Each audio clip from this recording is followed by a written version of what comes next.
안녕하세요. 방콕에서 부동산 에이전시 운영 중인 고마저씨입니다. 자, 오늘은 제가 원래 일요일에 제가 업데이트를 하죠. 그런데 제가 일요일 날 일이 있을 것 같습니다. 그래서 혹시 출장을 갈 수가 있어서 제가 오늘 녹화를 떠놓고 일요일 날 올릴까 하다가 굳이 이 내용을 녹화를 떠서 일요일 날 올려야 되나 싶어서 오늘 바로 그냥 라이브 클립으로 만들어서 업로드를 하도록 하겠습니다. 대신에 일요일은 아마 업데이트가 없을 겁니다. 그 점 양해 부탁을 드리겠습니다. 자, 오늘 소개시켜 드리는 콘도는 푸켓에 있는 콘도입니다. 푸켓에 있는 콘도고 1억이면 투자가 가능한 콘도입니다. 자, 그러면 왜 제가 푸켓에 있는 콘도를 소개시켜 드리는지 그 전부터 이야기를 해야 되겠죠. 왜냐하면 제가 어, 방콕 이외의 콘도들을 그렇게 좋아하지 않지 않습니까? 그럼에도 불구하고 제가 푸켓이나 파타야에도 제가 분양을 합니다. 그런데 오늘은 조금 특별하게 설명을 드리도록 하겠습니다. 자, 일단 기사부터 한번 봅시다. 여기 쳐서 여기 푸켓 러시아라고 우리 칩시다. 그러면 여기 보시면 이제 고급 빌라 없어서 못 팔아요. 요 내용을 봅시다. 그러면 어 뭐 고급 빌라 없어서 못 산다는데 이런 내용 보지 마십시오. 이런 것들은 그냥 크게 중요한 내용이 아니고 여기 보시면 판매수 뭐 이런 것들 굳이 중요한 내용이 아닙니다. 자, 그리고 여기 보시면 중요한 내용 뭐냐면 지난 1월부터 6월까지 1000% 증가해서 러시아 관광객이 들어왔다 보시면 되고요. 이 중에서 거의 뭐 절반 이상은 푸켓으로 갔다 이렇게 보시면 됩니다. 그래서 지금 푸켓에는 영사관까지 열었습니다. 영사관까지. 이게 기사가 보시면 7월 28일 기사입니다. 얼마 안 된 기사죠. 자, 왜 이제 러시아 사람들이 많이 태국에 오고 있냐면 그 러시아 우크라이나 전쟁 때는 태국도 러시아 사람들을 안 받았습니다. 그래서 실제로 러시아 사람들 안 받고 있다가 10월인지 11월인지 정확하게 기억이 안 납니다. 작년에. 그때 그냥 말도 안 하고 은근슬쩍 열어줬습니다. 그때서부터 다시 러시아 사람들이 오기 시작했는데 아직도 러시아 사람들, 러시아 비행기가 못 들어오는 나라들이 있죠. 그러다 보니까 아무래도 자유롭게 올 수 있는 태국으로 많이 오고 있다. 이렇게 보시면 되겠고요. 중국 사람들이나 다른 나라 사람들하고 조금 다릅니다. 이 나라 사람들이 좀 추운 데 살지 않습니까? 그리고 예를 들어서 모스크바나 뭐 이런 나라들 보면 아무래도 바다가 없죠. 그리고 뭐 북쪽에 있는 바다들도 요 남쪽에 있는 바다들하고 다르지 않습니까? 그러다 보니까 아무래도 이 사람들이 푸켓을 굉장히 좋아합니다. 러시아 사람들이 푸켓을 좋아해서 푸켓은 옛날부터 러시아 관광객들이 꽤 많았는데 요즘은 아예 어마어마하게 몰려와서 사는 사람들, 거주를 하는 사람도 굉장히 많아졌다 이렇게 보시면 됩니다. 그래서 실제로 이제 푸켓 가보시면 뭐 길거리에 갑자기 이상한 여자애들도 보이고요. 최근에는 뭐 사람이 많이 오다 보면 범죄를 저지른 사람들도 옵니다. 그래서 총격전이 있었다. 이런 이야기도 있습니다. 총격전이라기보다도 그 총을 쏜 사건이 있었다. 이렇게 어, 이야기가 나오고 있습니다. 그 정도로 이제 러시아 사람들이 많다. 이렇게 보시면 됩니다. 자, 그래서 이제 어, 러시아 사람들이 요 동네 집들을 요즘 뭐 임대든 파는 거든 싹쓸이를 많이 하고 있다. 이렇게 보시면 되겠습니다. 자, 그런데 여러분들이 여기서 크게 오해를 하는 부분들이 굉장히 많습니다. 이렇게 뭐 엄청나게 고급 빌라를 러시아 사람들이 많이 산다. 이렇게 해놓으면 엄청난 부자들이 태국으로 온다. 이렇게 생각할 수 있는데 정확하게 이 부분은 정확하게 짚고 제가 넘어가 드리겠습니다. 이걸 알아놓으면 좋습니다. 중국이든 러시아든 요 나라 사람들은 자국을 떠나고 싶어 합니다. 안에 있을 때는 뭐 국뽕이 심합니다만 실제로는 뭐 중국 같은 경우는 갑자기 해외로 어떻게 해서든지 뭐 자금을 이전시킨다거나 아니면 해외로 아예 이주를 하면 더 좋아합니다. 근데 요즘 이제 자산이 많은 사람들이 미국이나 이런 데 가기도 힘들고요. 예전에는 뭐 호주 같은 데 투자를 많이 했었습니다만 호주도 집값이 너무 많이 올라가지고 어지간해서는 가기가 힘들죠. 자, 여기서 무슨 얘기를 하고 싶으냐면 예를 들어서 자산이 수백억 대나 뭐 천억 대 넘어가시는 이런 사람들은 태국이나 말레이시아로 잘 안 옵니다. 엄격하게 말해서 그 사람들은 예를 들어서 중국 사람들은 지금 제일 문제가 많이 되는 지역이 어디냐면 싱가포르입니다. 싱가포르는 예를 들어서 소셜 클럽 같은데 중국인들 어, 뭐 자산이 몇백억 되지 않으면 들어가지도 못하는 데가 많습니다. 이 말은 무슨 말이냐면 어, 어마어마한 부자들은 지금 싱가포르로 많이 이전을 했습니다. 근데 싱가포르의 문제는 뭐냐면 싱가포르는 HDB라고 해서 여기 제가 해놨죠. HDB라고 해서 이 제도가 잘 되어 있습니다. 그래서 국민의 90% 넘는 사람들이 자가를 다 보유하고 있습니다. 근데 이 HDB에 있는 콘도는 가격이 오르지 않습니다. 이게 가능한 이유가 도시국가라서 그렇습니다. 그러면 나머지 부분들, 남은 부분들 있지 않습니까? 거기에 고급 콘도들이 있습니다. 이 콘도는 원래 누가 살았냐면 소득이 일정 이상 많은 사람들은 이 HDB 제도를 활용할 수가 없습니다. 두 번째로 이제 외국인들 중에서 이제 돈 많은 사람들을 일하고 있는 사람들 있지 않습니까? 이런 사람들이 이 집들에 살았는데 이걸 요즘 최근에 중국인들이 싹쓸이 하다 보니까 아무래도 집값이 엄청나게 많이 뛰었습니다. 임대료도 많이 뛰었고. 그래서 심지어는 뭐 말레이시아에서 출퇴근한다 이런 소리까지 들리고 있습니다. 자, 두 번째로 러시아 사람들은 원래는 뭐 두바이라든지 또 최근에는 이제 터키 같은 나라에다가 많이 투자를 했었습니다. 자, 그러니까 쉽게 얘기를 해서 아주 부자들은 자산 이전을 태국으로 하지 않습니다. 태국이나 말레이시아가 그 좋은 이유는 그 다음 단계에 있는 사람들이 자산을 이전하기에 좋은 시장이기 때문입니다. 그래서 근본적으로 얘기를 하면 한 1억에서 좀 범위는 넓지만 뭐 15억 사이, 좀 많이 주면 한 20억 사이 정도 앞으로 요 사이에 있는 사람들이 자금을 이전하고 이주를 추진하는 나라다. 요 정도로 보시면 됩니다. 그래서 실제로 이제 요 부분에 있는 사람들이 속도가 느립니다. 아무래도 돈이 훨씬 많은 사람들이 훨씬 더 많은 기회를 창출하기 때문에 빨리 이전을 한 거고요. 그 뒤에 이전을 하고 있다라고 보시면 되고요. 그게 중국 사람들보다 지금 러시아 사람들이 조금 빠르다. 이렇게 보시면 됩니다. 그래서 쉽게 얘기를 해서 뭐 작년 초나 작년 말이나 올해 초나 요거 때는 지금처럼 어마어마하게 핫하지는 않았습니다. 이게 점점 핫해졌다. 이렇게 보시면 되고요. 그래서 조금 더 푸켓이 좋은 점은 뭐냐면 지역마다 조금 다릅니다만 공급이 한정되어 있는데도 불구하고 아직까지 거품이 많이 끼어 있지는 않습니다.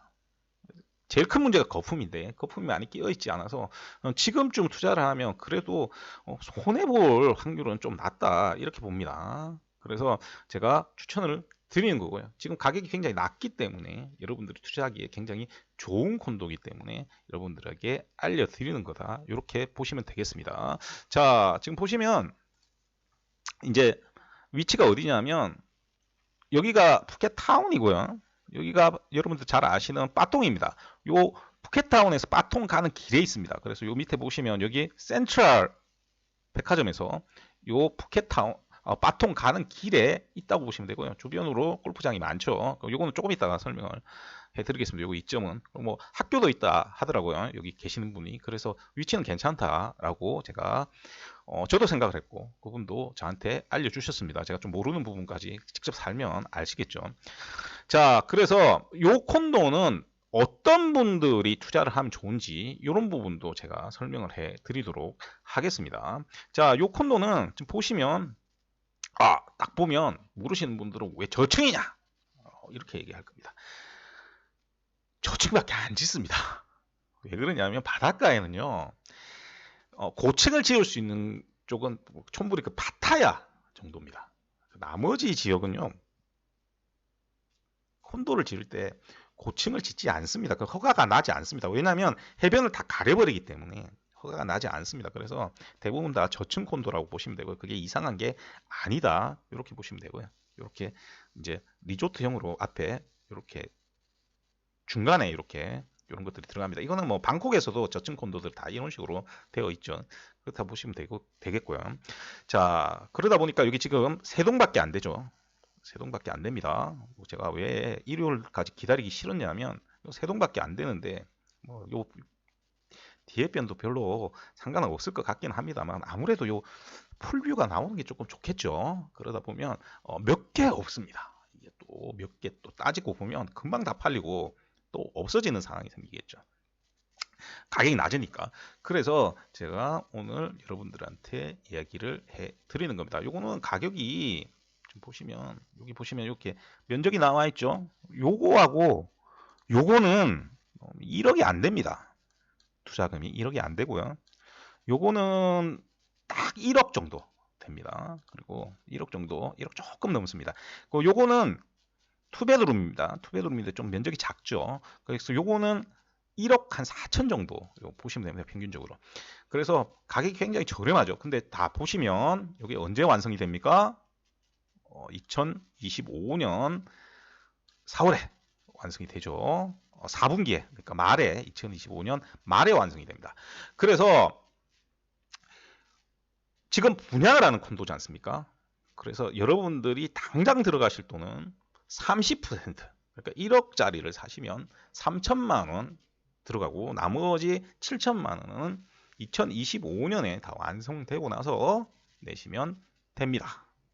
자, 이제 이해되셨죠? 그래서 굉장히 저렴한 콘도이기 때문에 지금 이 정도 저렴한 콘도를 앞으로 보기가 힘들 겁니다. 앞으로 보기가 힘들기 때문에 제가 오늘 추천을 드리는 거고요. 요게 또 이제 가격이 조금씩 오르겠죠. 이제 판매를 하면. 그럼 2025년 정도 되면 가격이 오를 겁니다. 제가 그 전에 몇 달 전에 한 푸켓에 콘도를 판 적이 있습니다. 그거는 여기 라구나 안에 있는, 리조트 안에 있는 콘도를 판 적이 있습니다. 이 콘도를 제가 왜 판매 정지를 한 석 달 전에 해버렸냐면 가격이 올랐습니다. 그래서 가격이 올라서 안 되겠다 싶어서 제가 그때서부터 판매를 중단을 했습니다.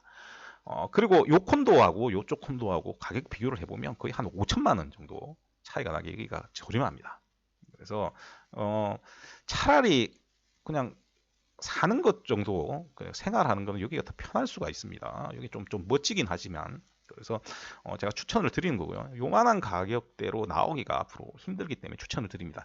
원래는 이제 오리진에서 이쪽에 콘도를 하나 분양을 했었습니다. 그런데 그거는 다 팔았습니다. 문제가 뭐냐? 그때 제가 왜 안 팔았냐면 그거는 외부 회사에서 판매를 했습니다. 쉽게 얘기해서 오리진 본사에서 판매를 하지 않았고 외부 회사에서, 외부 기관에서 판매를 했기 때문에 저는 외부 기관에서 판매하는 콘도는 아예 팔지를 않습니다. 가격 이슈가 있을 수 있기 때문에 판매를 하지 않습니다. 그래서 이번에는 오리진에서 직접 판매를 하기 때문에 제가 판매를 하는 거고요. 제가 가격을 다 확인했을 때 가격에 대한 문제는 없습니다. 가격 이슈가 없기 때문에 제가 자신 있게 여러분들한테 알려드리는 겁니다. 자, 그리고 요 콘도는 여러분들이 어떤 분들이 사시면 좋냐면 제일 첫 번째로 푸켓에 사시는 분들이 사시면 좋습니다. 특히 뭐 결혼을 태국 분하고 하셔가지고 그런 분들이 뭐 대출 받아 사시면 더 좋고요. 그래서 푸켓에 사시는 분들이 사시면 이걸 어떻게 운영하시면 좋냐 하면 제가 방콕에서는 이런 식으로 운영 절대 하게 못합니다만 여기가 관광지로 외국인들이 많기 때문에 어떻게 하시면 좋냐면 달 단위로 끊어서 운영하시면 됩니다. 쉽게 얘기를 해서 뭐 2달, 한 달, 짧으면 한 달, 석 달 이렇게 하면 법적으로도 문제가 없고 그리고 힘들지도 않습니다. 여러분들이 에어비앤비 같은 걸 하면 불법일 뿐만 아니라 1단위로 끊어갖고 해버리게 되면 굉장히 힘듭니다. 여러분들 일이.